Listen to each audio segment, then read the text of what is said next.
This program is for discussion purpose only. Business Plus TV or any of our anchor does not bear any responsibility or liability towards the content.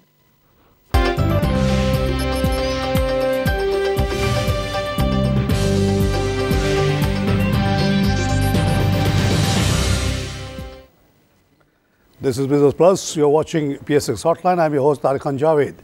नाज़रीन, आज माशाल्लाह market ने फिर से एक बड़ी अच्छी पॉजिटिव सिचुएशन दिखाई कि मार्केट शुरू होते ही ऊपर गई। और पता नहीं, मैं उस वक्त सुबह वाला शो कर रहा था 10 का, तो मैंने तमाम लोगों से, इर्द गिर्द के लोगों से पूछा कि भाई अभी कुछ हुआ था वाक़या कि एकदम से मार्केट गिरी? तो लोगों ने कहा कि नहीं, कुछ भी नहीं हुआ। 70 के बाद से एकदम से माइनस पे आ गई थी 93। उसके बाद फिर जो चली है ऊपर नीचे होते होते माशाल्लाह अब 307 पॉइंट प्लस पे क्लोज़ हो गई मार्केट। और we are at a very happy level of 50,000, नहीं सॉरी ये गलत है, सॉरी टाइम है ये, 48,254 का लेवल आ गया है जनाब, which is very welcome in this situation. जहाँ अभी तक पनामा का मामला ख़त्म नहीं हुआ, अभी जहाँ पे अभी तक ये ब्रोकर्स और SCCP के इश्यूज़ हैं स्टिल स्टैंड करते हैं। और कल एक और वो जो इंडियन स्पाई का मैटर भी आ गया जिस पे इंडिया बड़े शोर मचा रहा है। तो सब के बावजूद अमेरिका सीरिया में क्राइसिस, ये लीबिया के सप्लाई लाइन के डिसरप्शन, और सब के बावजूद माशाल्लाह मार्केट इतनी अच्छी चली आज। और इस तरह से हमने 100 इंडेक्स में 307 का रिकॉर्ड किया प्रॉफिट इंक्रीज़, और 30 में 185, और ऑल शेयर्स में 126, which is the main index. Volumes जो हैं वो अनफॉर्चुनेटली बहुत कम है, 146 यानी कि 15 करोड़ भी नहीं है। अगर ऐसे ही चलता रहा तो हमारे बेचारे ब्रोकर्स ऑलरेडी प्रेशर में हैं, तो उनकी तो रोज़ी रोटी ख़त्म हो जाएगी, क्योंकि दे survive on very thin commission. और अब उनका बदला का कारोबार भी बंद हो गया है और चीज़ें भी बंद हो गई हैं, तो उनके लिए बड़ा प्रॉब्लम है। लेकिन डिस्पाइट द लो टर्नओवर आप देखें कि मार्केट में फिर भी इतनी तेज़ी। टोटल कंपनीज में जहां काम हुआ है वो 377 है, जिसमें 220 में इंक्रीज़ है, 137 में कमी है, अनचेंज 20 है। आज के वॉल्यूम लीडर एसगैर्ड 9 with 14.8 million only, Dewan cement with 14.13 number 2 है, TRG Pakistan 12.74, Engro polymer 9.23, bank of Punjab 5.92। Top gainers Colgate Palmolive 75 plus, Bata Pakistan जिसका आज सुबह मैंने नाम लिया था 62 plus, Sapphire Tex 57 plus, Sapphire Fibre 56 plus, बेनेरो textile 39 plus. Top losers Philip Morris 129, Pak tobacco 49, shield corporation 25, थल इंडस्ट्रियल कॉरपोरेशन 23, पाक इंटरनेशनल बल्क टर्मिनल 12, ऑलमोस्ट 13। हमारे साथ तशरीफ़ रखते हैं पाकिस्तान के एक लीडिंग एनालिस्ट कम बैंकर हाशमी साहब, तारिक हाशमी साहब। तारिक हाशमी हमारे हम नाम हैं, और Indeed one of the big names in Pakistan in terms of जो उनकी मार्केट पे ग्रिप है, उससे मैंने बहुत कुछ सीखा है, आप भी सीखेंगे। हाशमी साहब, welcome sir. Thank you for thanks for taking your time. आजकल इस गर्मी में आना इस वक्त इतना आसान नहीं, लेकिन आपने मेहनत की। तो सर, ये मार्केट का काफ़ी थोड़ी लोग परेशान काफ़ी हैं कि अक्सर मार्केट गिर जाती है, फिर जैसे आज रिकवरी हो जाती है, फिर दूसरे दिन कुछ ऐसी खबरें, कुछ ऐसे एक इंडस्ट्री बन गई है यहाँ र्यूमर मॉन्गरिंग की, जो शाम को 7 बजे 8 बजे से शुरू होती है, 11 बजे तक चलती है। एक से एक पंडित है, 100 से ज़्यादा चैनल्स हैं, सबको कुछ ना कुछ बोलना होता है, नई नई बातें। तो अजीब अजीब बातें फैला के लोगों को बड़ी नर्वसनेस क्रिएट कर रहे हैं। एज एन एक्सपर्ट आप क्या समझते हैं कि ये जो, चाहे वो सीरिया की खबर हो, चाहे वो लीबिया की हो, चाहे हमारे पनामा वाली खबर हो, इन चीज़ों से क्या हमारे कारोबार पे डायरेक्टली एक्चुअली असर पड़ता है बहुत ज़्यादा? देखिए, कारोबार पे असर पड़े ना पड़े, इन्वेस्टर थोड़ा सा कोई भी बुरी खबर से घबराता है। अगर हम जून से, अगर हम जो फाइनेंशियल हमारा ईयर है हम ले लें, तो मार्केट तकरीबन 22-23% के आपको अभी तक गेन दे के जा चुकी हुई है। पिछला साल was a fantastic year. I think पिछले साल द मार्केट वाज अबाउट 46% का उसने दिया। इंडिविजुअल स्क्रिप्ट्स में अगर आप जाके देखें तो पिछले साल there were some companies that witness a growth of over 100% also. इस साल भी जो अभी तक साल गुजरा है तो उसमें अगर हम ये पिछले मार्च से या अर्ली मार्च से अगर हम पिछले महीने को अगर हम निकाल दें तो it has been a good year. Market I think as we approach March फरवरी के बाद से मार्केट थोड़ी सी रेंज बाउंड होना शुरू हुई थी। मार्च के साथ हमारी स्टॉक मार्केट की वैसी भी कोई अनसियत है कि अक्सर लोग कहते हैं कि जो ख़राब काम होने होते हैं वो अमूमन मार्च में शुरू होते हैं। But on a serious note, I think the market has witnessed, and अब दो ओपिनियन है। बहुत सारे लोग जो हैं आपकी कुछ पनामा का केस है या दूसरे, अब आई थिंक एक दो दिन से कुछ कुलभूषण का एक सिलसिला शुरू हो गया या कोई ना कोई एक स्टोरी लिंक करते हैं। पर I think more importantly market एक साइडवेज हुई हुई है। यहाँ पे लग ये रहा है कि मार्केट यहाँ पे कंसोलिडेट कर रही है और ये जो हिकअप्स हैं मार्केट की एक दफ़ा जब गुजर जाएंगे, आप अक्सर 1000 पॉइंट के ऊपर मिठाई खिलाते हैं तो आई थिंक काफ़ी सारी मिठाइयाँ आपने अब आपने वापस काफ़ी सारी मिठाइयाँ खिलानी है। लेकिन इस पे एक हाशमी साहब एक पॉइंट मैंने मेरे जहन में चिपक गया है, वो है 28 अक्टूबर 2016 जी। ये वो दिन था साहब जब धरना शुरू होने वाला था 2 नवंबर को, और उस दिन पाकिस्तान के जितने दानिश्वर हैं जो टीवी पे रोज़ शाम को कुछ ना कुछ बोलते हैं, उन्होंने बहुत ज़्यादा पेसिमिज्म फैलाई थी कि जी अभी तो धरना शुरू भी नहीं हुआ, मार्केट 40,000 पे आ गई थी after sustaining lot of losses, and then there were pundits वो सेइंग कि अब जो गिरेगी मार्केट तो 28 पे जाएगी। तो उस दिन जो मैं भी बड़ा वरीड हो गया था, जाहिर है all people who follow me या हमारी बातें आप किया मेरी सुनते हैं, उन्होंने पूछना शुरू किया क्या होगा। तो वो अगर आप उसको और करें कि आपने जैसे भी कहा कि अच्छा खासा गेन इस साल में हुआ, अगर अक्टूबर से ले तो क्लियर कट आपके पास फिगर है कि 40 to 48 या 47 whatever ji, given the very limited period of time, this growth is I think very very good. It is very good. 50 नहीं है, अगर 48 भी है तो बहुत अच्छा 8,000 का ग्रोथ है। देखिए आपने धरने की मिसाल दी, आई थिंक दो चीज़ें हैं। अगर हम दो किस्म के इन्वेस्टर की बात करते हैं, जो इन्वेस्टर बहुत शॉर्ट टर्म के लिए खेलता है which is also an important part, तो उसको ऑन अ डेली बेसिस या वीकली बेसिस के ऊपर उसको कोई गेन एक्सपेक्ट कर रहा होता है, तो उसके लिए तो मार्केट बिल्कुल अच्छी नहीं है। हाउएवर जो लॉन्ग टर्म इन्वेस्टर है जो कहता है कि मैंने 6 महीने का, साल का, 2-3 साल का या 5 साल का व्यू लिया, तो वो इस किस्म की जो मार्केट में साइडवेज मूवमेंट आती हैं या नेगेटिव प्रेशर भी आता है, वो क्योंकि उसने उसका लॉन्ग टर्म व्यू है तो वो इतना उस पर ख़ास ध्यान नहीं देता।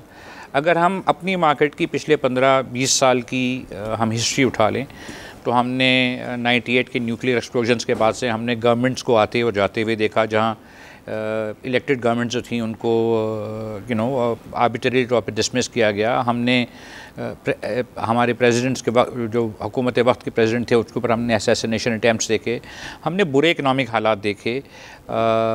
तो मतलब we have seen there has been a series of events, हम नेगेटिव इवेंट्स की बात कर रहे हैं, लेकिन इसके बावजूद अगर आप देखें कि पिछले 8-10 साल में ये इंडेक्स जो है 2008 से, अगर आप 2005 से लें तो आई थिंक ये 2003 से लें तो हम 2-3 हज़ार के इंडेक्स से हम आज 50,000 के इंडेक्स पे पड़े हुए हैं। इस पिछले 12-13 साल की पीरियड में हमने जो भी नेगेटिव न्यूज़ आ सकती थी, कंसीवेबल थी, a greater part of that हमने वो तमाम देखी। हमने आपसे कहा इकोनॉमिक चैलेंजेस भी देखे, पॉलिटिकल टर्मोइल भी देखा, हमने मार्शल लॉज भी आते जाते देखे। तो हमने तमाम चीज़ों देखे बाद अगर आप इंडेक्स की ट्रेजेक्ट्री देखें तो वो इंडेक्स की ट्रेजेक्ट्री जो है वो अपवर्ड ही रही है। ये भी एक थोड़ा सा एक डिफ़िकल्ट पीरियड है कि जहाँ पे शॉर्ट टर्म इन्वेस्टर को परहैप्स एक अपॉर्चुनिटी नहीं मिल रही है। जो लॉन्ग टर्म की अगर अभी आपने कोई भी फिगर ले लें, 2009 से ले लें या 2005 से चले जाएं, अगर आप ग्राफ को देखेंगे एक ब्रॉडर 8 साल 10 साल का ग्राफ, तो आपको तो लगेगा कि एक कंटिन्यूअस इंक्रीज़ है। बिल्कुल। फिर जब आप कोई मैग्नीफाइंग ग्लास लेके देखना शुरू करेंगे, एक छोटे पीरियड को आप देखते हैं तो आपको वॉलेटिलिटी नज़र आती है। वहाँ पे पतली पतली वैलीज़ हैं जी। 5 साल के ग्राफ में तो आपको नज़र ही नहीं आएगा। फिर जब आप उसको एक्सपैंड करेंगे तो आपको नज़र आएगा कि पतली पतली वैलीज़ हैं जो कि बेयर आइज़ में आपको नज़र ही नहीं आ रही है, मगर मैग्नीफाइंग ग्लास से आप देख सकते हैं। These are the 2-3 weeks of, ये 2-3 महीने भी हैं, मतलब ऐसा नहीं है। देयर आर टाइम्स के आपने प्रोटेक्टेड भी देखा है, बट आई थिंक इनमें भी अगर आप, एंड आई थिंक इसमें भी एक व्यू ये है कि अगर आप अच्छी स्क्रिप्ट्स के ऊपर आज भी बैठे रहें, अगर आपके पास वॉलेटाइल पोर्टफोलियो है और जब मार्केट गिरती है तो मार्केट अगर 1% गिरती है तो आपका जिसका बीटा ज़्यादा है या पोर्टफोलियो में वॉलेटिलिटी ज़्यादा है तो वो 1.5% या 2% गिरता है। सिमिलरली उसी गिरती मार्केट में ऐसी कंपनीज़ भी हैं, अगर मार्केट 1% गिरती है तो वो 1/4% या सिर्फ 0.5% गिरती हैं।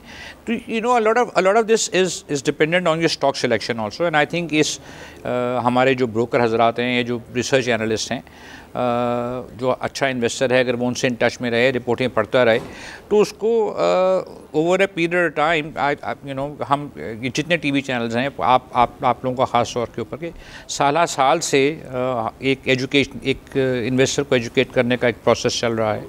नए इन्वेस्टर आ रहे हैं, आई थिंक बेस बढ़ा है, सो मच हो कि अब ये चाइनीज़ ने आके यहाँ पे एक स्टेक लिया। तो कुछ ना कुछ ऐसी चीज़ है जिसके ऊपर ये जो बाहर का इन्वेस्टर भी पाकिस्तान एक्सचेंज में आके एक्सपोजर लेता है। हम देखते हैं कि यू नो जो फॉरेन इन्वेस्टमेंट आती है उसके पोर्टफोलियो में कभी आउटफ्लो कभी इनफ्लो होता है। तो I think there is a certain degree of interest. Short term current हालात में शॉर्ट टर्म जो इन्वेस्टर है आई थिंक उसको तकलीफ़ ज़्यादा है। लॉन्ग टर्म इन्वेस्टर जो है क्योंकि उसका होराइज़न लंबा है तो वो इस पीरियड को वो कह रहा है कि सब्र करेगा। आने वाले दिन जो हैं, जिस तरह आप अभी थोड़ी देर पहले कहे थे कि आने वाले दिनों के अंदर यही मार्केट जब रिबाउंड करेगी तो यू नो लोग ये सारे ये पिछले जितने की तकलीफ़ है ये सब भूल जाएंगे। ये आपके पास अभी जैसे आज ही अब बात हो रही इस वीक की, पहले से भी खबर थी कि 15 तारीख, तो आज हम 11 पे बैठे हैं, 4 दिन रह गए। तो बहुत लोग स्पेकुलेट कर रहे हैं कि by the end of the week probably जुमे को कुछ डिसीजन आ जाएगा। आपकी नज़र में क्या पॉसिबिलिटीज़ हैं, क्या हो सकता है? ताकि साहब दो ही चीज़ें हो सकती हैं, एक हुकूमत के फेवर में आएगा और हुकूमत के अगेंस्ट आएगा। दो एसेंशियली मोर और लेस यही होगा। अगर हुकूमत के फेवर में आएगा तो market would more than likely react positively and the index would go up. कितना? अगर 2000? देखिए इट्स डिफिकल्ट टू से, आई मीन यू नो आप क्वांटम तो नहीं लगा सकते क्योंकि at the end of the day जो मार्केट में ग्रोथ है, ये जो अब जगह बन गई है, हम एक मार्केट में डिक्लाइन देख रहे हैं। There are some companies that have you know जो अपने हाई से 12% पे, कुछ 5% पे गिरी हैं, कोई 12% पे हैं, कोई 15% हैं।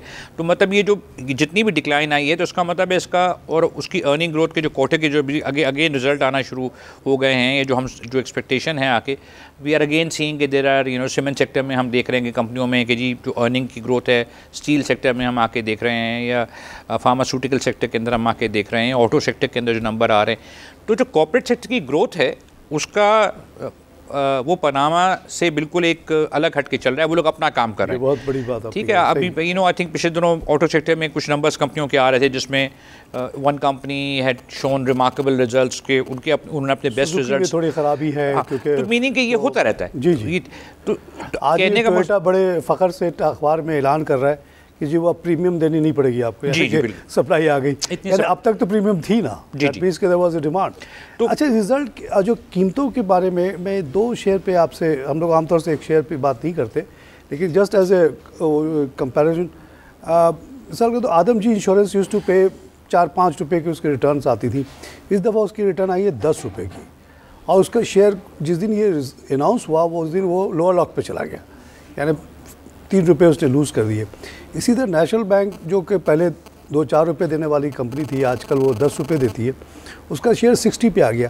तो आपने जो बात की कि कई जगह पे गुंजाइश नज़र आती है, तो जैसे ही पॉलिटिकल सिनेरियो क्लियर होगा तो वो गुंजाइश वहाँ पे फिर से फिलिंग आएगी। थोड़ा मल्टीपल ऑफ 10 की अगर हम बात कर लें तब देखिए हर सेक्टर के अपने प्राइस का अर्निंग का मल्टीपल है। Different sectors trade on different, food का अपना है, ऑटो का अपना है, फार्मास्यूटिकल का अपना है, तो हर कोई अपने एक सेक्टर का अपना है। देन इंडिविजुअल कंपनीज हिस्टोरिकली एक उसके ऊपर आके करती हैं।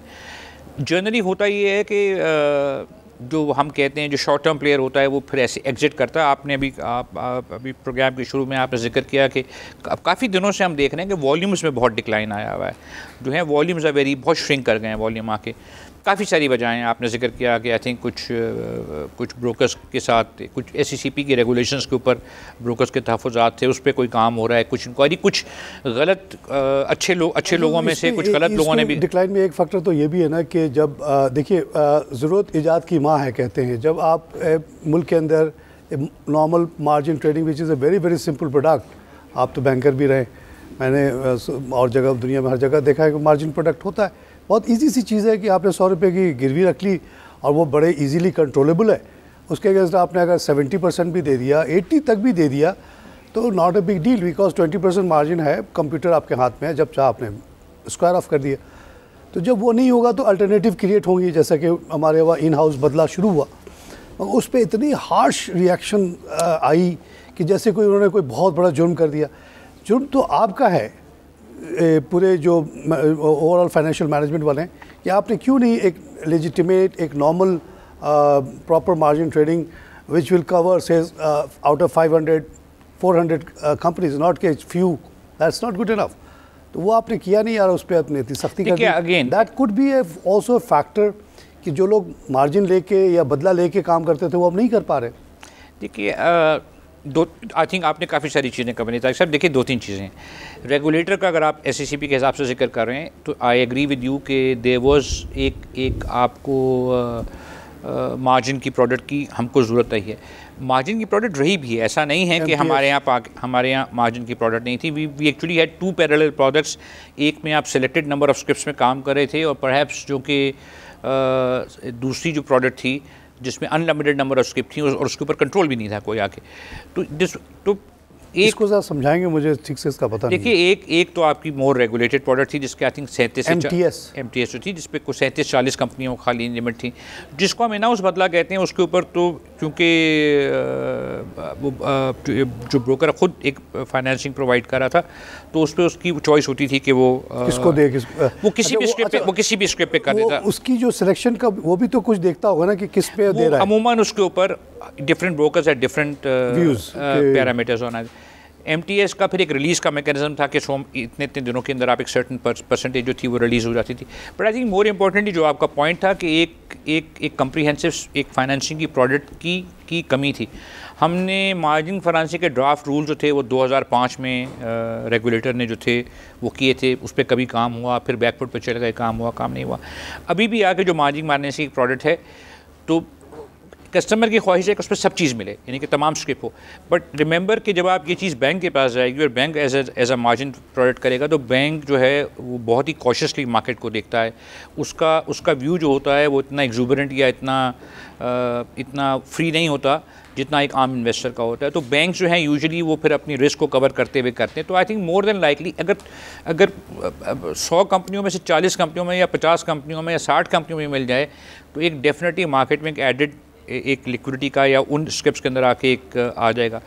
कुछ चीज़ें और भी हो रही हैं। वी आर लुकिंग एट कि अगले 2-3 साल के अंदर एक ये भी है, सर्कुलर है कि आप एक डिफरेंट कंपनीज हैं वो एक certain percentage of liquidity free float maintain करेंगी। अच्छा। तो मीनिंग देयर आर बहुत ऐसी जो रेगुलेटर है उसकी तरफ से बहुत सारे एक्शंस जो हैं वो इन दी पाइपलाइन है।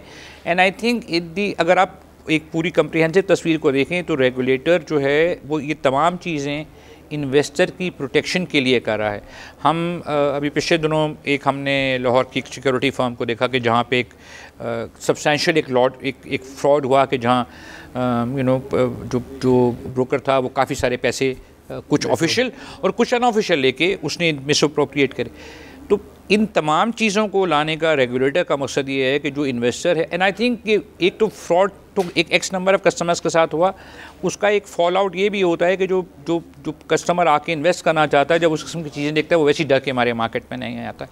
तो उसके 2-3 लेवल के ऊपर आके आपके इसके इम्पैक्ट होते हैं। तो I think regulator to a greater extent is trying very hard to protect the investor and the market also वहाँ पे आके। Obviously there is always room for improvement and I think अगर जो लोग पुराने बैठे में अगर हम 90s mid 90s से देखें जब कि एक ऑटोमेटेड ट्रेडिंग जो कैट्स का सिस्टम आया था उससे पहले कि जो हम फिजिकल जो आपकी बुल पेन के अंदर आके बहुत ज़्यादा होता था। उस ज़माने में सेटलमेंट 7 दिन में होती थी और आपकी there were a lot of things that used to happen. So I think progressively the last 10-15 years better and better. we have seen a lot of improvement कि regulator ने आके और even the exchanges have done a lot of work to protect the markets, to protect the investors and I think जो चीज़ें आने वाले दिनों में हो भी रही हैं, ये आई थिंक चाइनीज़ के आने के बाद अभी उन्होंने When are the Chinese taking over properly? Take over तो एक्चुअली आई थिंक आ गए हैं एंड आई थिंक प्रोग्रेसिवली, हाँ, एक प्रोग्रेसिवली अगर आपकी बात हो तो वी नोटिस के लोग जो है प्रोग्रेसिवली डिफरेंट डिपार्टमेंट्स हैं, अब वो आके started taking stock of what is happening, and अभी चीज़ों को फिलहाल थोड़ा सा रोका हुआ है और आके कि अब obviously they will come up with a new strategy and they will do, उसमें इम्प्रूवमेंट करेंगे आके।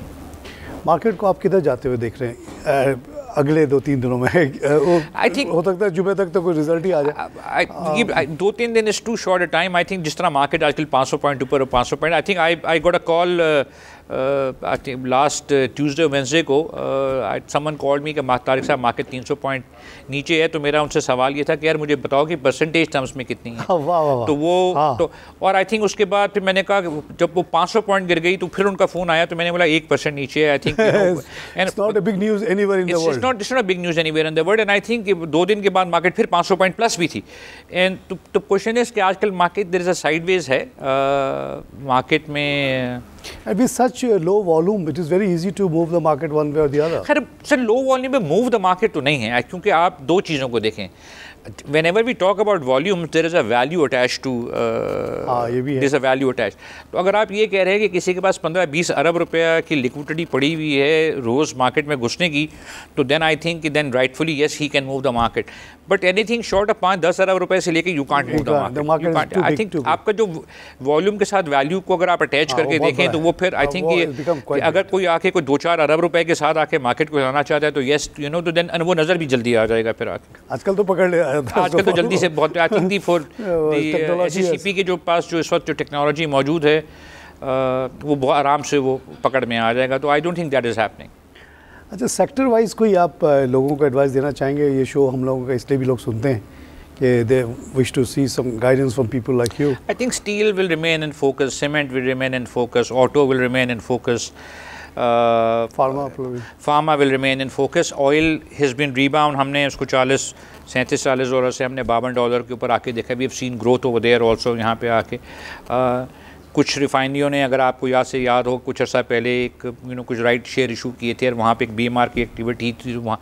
तो आई थिंक हर सेक्टर में आपकी अभी भी आई मीन आप I don't want like to take names, लेकिन हर सेक्टर में आपको 1-2 अच्छी कंपनियां तो आराम से मिल जाती हैं कि जिसको अगर आप, but I think the challenge right now जो ज़्यादातर वो ये है कि अगर जो लोग हफ्ता 15 दिन के लिए देख रहे हैं कि उसमें अगर कुछ उनको रिटर्न आ जाए तो उनके लिए थोड़ा सा एक मुश्किल है, उनके लिए वो साइड में रहे तो उनके लिए अच्छा है। देखिए अभी एक आपने जिक्र किया कि पनामा आ रहा है, उसके बाद ब्रोकर्स का इशू आपका ये चल रहा है, फिर रमज़ान में ट्रेडिशनली मार्केट जो है वो स्लो हो जाती है। तो आई थिंक आने वाले महीने 2 महीने लगता है कि थोड़ा सा मार्केट जो है वो साइडवेज ही रहेगी। आई थिंक यहाँ से कंसोलिडेट करेगी। ईद के बाद मेरा अपने ज़ाती ख्याल ये है कि ईद के बाद we should see a very good market. Thank साहब, बहुत शुक्रिया आपके कंट्रीब्यूशन का। It's always we learn a lot from you. नाज़रीन, तारिक हाशमी साहब एक लीडिंग एक्सपर्ट कैपिटल मार्केट के हैं, बैंकर भी हैं और इक्विटी मार्केट पे भी बड़ी अच्छी नज़र। इनका यही कहना था कि पनामा से कोई ख़ास फ़र्क नहीं पड़ेगा और जो भी रिज़ल्ट आएगा उससे ये होगा कि जो अभी गैप्स क्रिएट हो गई हैं मार्केट में due to this uncertainty, whatever resolution comes that will go towards filling those gaps again and things will move on. और सेक्टर के बारे में उन्होंने कहा कि तकरीबन तमामी सेक्टर उन्होंने गिना दिए। इसका मतलब उनको कोई भी सेक्टर में ऐसी कोई कमज़ोरी नज़र नहीं आ रही है, चाहे स्टील हो या सीमेंट हो, सब जगह मामला सही चल रहे हैं कारोबार के। और एक चीज़ ये भी कही जाती है, क्योंकि पनामा का मसला काफ़ी दिनों से चल रहा है, बहुत हद तक तो ऑलरेडी फैक्टर इन हो चुके हैं। अब अगर पॉजिटिव आती है नेगेटिव आती है तो उसका भी जो इम्पैक्ट आएगा कोई बहुत बड़ा नहीं आएगा, क्योंकि फैक्टर इन हो चुकी, थोड़ी सी मार्केट इधर या उधर हो जाएगी। तो और उनका एक और जो आपको बहुत इम्पोर्टेंट बात उन्होंने कही कि लॉन्ग टर्म इन्वेस्टर्स को तो कहीं कोई प्रॉब्लम नज़र नहीं आ रही, शॉर्ट टर्म वालों को है प्रॉब्लम, जो चाह रहे हैं कि कल ही मार्केट बढ़ जाए या घट जाए। तो उनकी मर्ज़ी तो नहीं चलती है, अभी हम देख रहे हैं किसी दिन चढ़ जाती है, किसी दिन घट जाती है। तो शायद उन लोगों के लिए तो बहुत ज़्यादा रिकमेंडेड है कि वो फ़िलहाल वो साइड लाइन ही में चले जाएँ। हाशमी साहब ने आखिरी में ये भी कहा कि अब रमज़ान भी आ रहा है, तो प्रॉब्ली जो बिग अपसर्ज हम देखेंगे वो ईद के बाद ही देखेंगे। इसी के साथ इजाज़त चाहूँगा। खुदा हाफ़िज़।